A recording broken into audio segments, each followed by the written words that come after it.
Hi, Efren. Hello, ExhibitVic. So this is my new show, and it's called Intemperate, and it's mostly color. This is what I decided, just to focus on color. Sean, the gallery owner, phoned me up last fall and said, "Do you want to have a solo show?" And I said, "What, like 16 weeks from now?" And I said, "Sure, okay, I could use a deadline." And so I had to really focus on what I wanted to work on, because although I've had solo shows before, I sort of feel like, you know, you write that first book, it's your whole life leading up to that book. And then you have that second book and you got to come up with something new. So this is like my second book to me. It's like I had to come up with something new.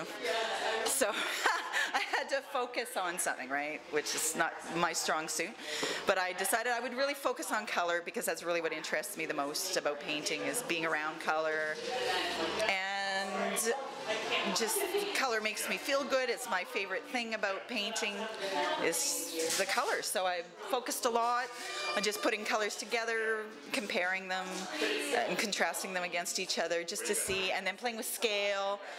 I was excited to do larger pieces this time, just because I don't usually work large, because I have a little studio and then you're stuck with lots of big paintings.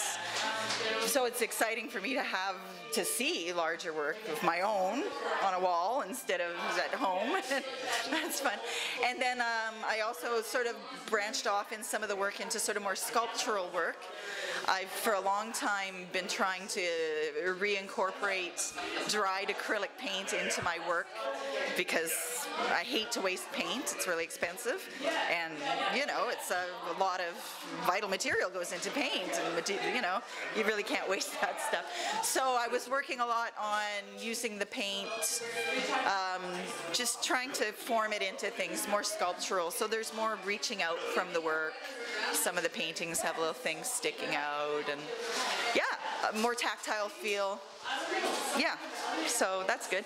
I'm hoping that the paintings, I called the show Intemperate because I really feel like a lot of my use of color is intemperate. It's just, you know, there's no holding back, it's there. And I also, because I grew up on the West Coast, and it's, you know, a temperate zone, and it's so gray, and I feel like it's really a reaction that I have to the gray, and growing up here, is to be surrounded by this color. I really feel like it's like, actually the large pieces are called, well, the whole series with the dots and things are called tonic, because I feel like the color is like a tonic for people. It can really lift your mood. I know for me personally, color really makes me feel a lot better, so I wanted to get that across in the work, just the feeling of joy. And I don't know, I just, you know, I gotta squeeze that joy out of me like a toothpaste tube, right? Because that's what you gotta do. I can't paint those dark paintings. Dark paintings are, you know, to me the dark stuff is for real life. Real life is full of that dark shit like crazy. But this is, for me, art is just the joy of it, right? It's just the joy of color. I want people to enjoy that color, to feel some joy. And so here it is. I painted it, it worked, it all came out. I'm happy. Yay! I hope you come and see my show.